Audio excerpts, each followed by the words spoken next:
राहुल, काय सांगाल तुम्ही आज या ठिकाणी कशासाठी आला? तुम्ही काय आपले प्रमुख मागणी? नमस्कार. मुख्यमंत्री युवा कार्य प्रशिक्षण योजना की जी योजना 2024च्या विधानसभा निवडणुकीच्या अगोदर माननीय मुख्यमंत्री महोदय यांच्या नावाने सुरू झालेली योजना.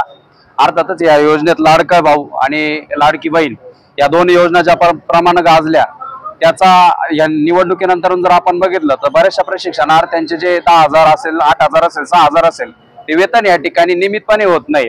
ते विद्या वेतन ज्यांना ते नियमितपणे मिळायला पाहिजे परंतु ते 4-4, 5-5 महिन्यांनी मिळत आहे. आणि आपण जर बघितलं तर निवडणुकांनंतर एकदाच ते जे काही 4 महिन्यांचं पेमेंट एकाच वेळेला झालेलं आहे, विद्या वेतन एकाच वेळेला झालेलं आहे.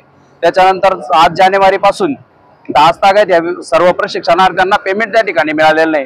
यांचा जो काही कालावधी आहे की तो त्यानंतर 5 महिने कालावधी हा वाढवण्यात सुद्धा आला, परंतु कुठल्याही स्वरूपात त्या प्रशिक्षणार्थ्यांपर्यंत आणि जे काही आपण गट शिक्षणाधिकारी कार्यालय असेल किंवा आपलं कौशल्य उद्योजकता विकास विभाग जिल्ह्याचा असेल यामध्ये जो समन्वय व्हायला पाहिजे तो त्या ठिकाणी दिसून येत नाही. त्यामुळे जे काही प्रशिक्षणार्थी जिल्हाभरातील असेल किंवा महाराष्ट्र राज्यातील असेल जे जवळपास 1,32,000 पर्यंत आहे तर त्यांचा जो मुद्दा आहे हा वारंवार ऐरणीवर येतोय.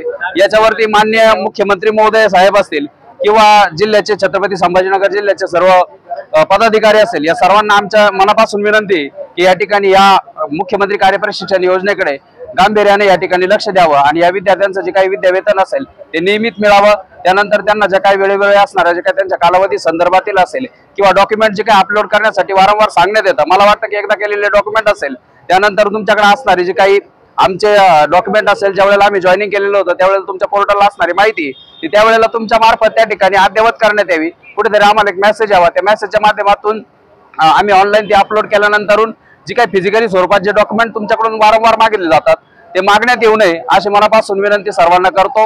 आणि याकडे गांभीर्याने या ठिकाणी लक्ष द्यावं आणि लक्ष न दिल्यास या ठिकाणी पुढील भविष्य काळात तीव्र स्वरूपाचं आंदोलन या ठिकाणी छेडण्यात येईल असं छत्रपती संभाजीनगर युवा प्रशिक्षणार्थ्यांच्या वतीने या ठिकाणी थांबतो. धन्यवाद. मी प्रशांत सुखदेव निकम, मुक्काम पोस्ट वाकला, तालुका वैजापूर, जिल्हा छत्रपती संभाजीनगर.